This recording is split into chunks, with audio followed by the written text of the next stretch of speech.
Welcome back नाज़रीन। Bulletin जी बाकायदा शुरुआत कंदासीं अहम ख़बर सां। 7 ऐं 8 मई जे रात जो भारत तरफ़ां ॿीहर जारियत कई वई DGISPR पारां ॼाणायो वियो आहे त पाकिस्तान जी हथियारबंद फ़ौज मुकमल तौर ते तैयार आहे। भारत तरफ़ां मुख़्तलिफ़ शहरनि में ड्रोन हमला कया विया आहिनि। लाहौर वेझो ड्रोन हमले में पाक फ़ौज जा 4 जवान ज़ख़्मी थी पिया। भारत जा ड्रोन्स मुख़्तलिफ़ जायुनि ते किराया विया आहिनि।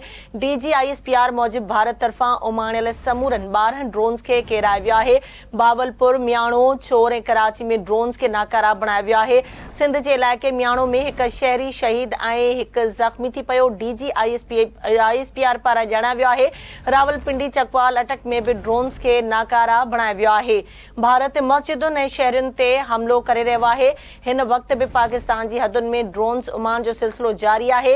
DGISPR लेफ्टिनेंट जनरल अहमद शरीफ चौधरी प्रेस कॉन्फ्रेंस कई आहे, जंहिंमें संदसि चवणु हुयो त 7 ऐं 8 मई जी राति जो भारत तरफ़ां ॿीहर जारियत कई वई।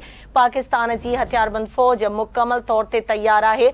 भारत तरफ़ां मुख़्तलिफ़ शहरनि में ड्रोन्स हमला कया विया। लाहौर वेझो ड्रोन हमले में पाक फ़ौज जा 4 जवान ज़ख़्मी थी पिया, जॾहिं त भारत जा ड्रोन्स मुख़्तलिफ़ जायुनि ते किराया विया आहिनि। DGISPR मूजिबि भारत तरफ़ां उमाणियल समूरनि 12 ड्रोन्स खे किरायो वियो आहे। बावलपुर, मियाणो, छौर ऐं कराची में ड्रोन्स खे नाकारा बणायो वियो।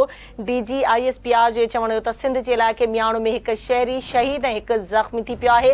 रावलपिंडी, चकवाल, अटक में बि ड्रोन्स खे नाकारा बणायो वियो। भारत मस्जिदुनि ऐं शहरुनि ते हमिलो करे रहियो आहे। DGISPR जो चवणु त हिन वक़्तु बि पाकिस्तान जी हदुनि में ड्रोन्स उमान जो सिलसिलो जारी आहे। DGISPR लेफ्टिनेंट जनरल अहमद शरीफ चौधरी प्रेस कॉन्फ्रेंस कई आहे।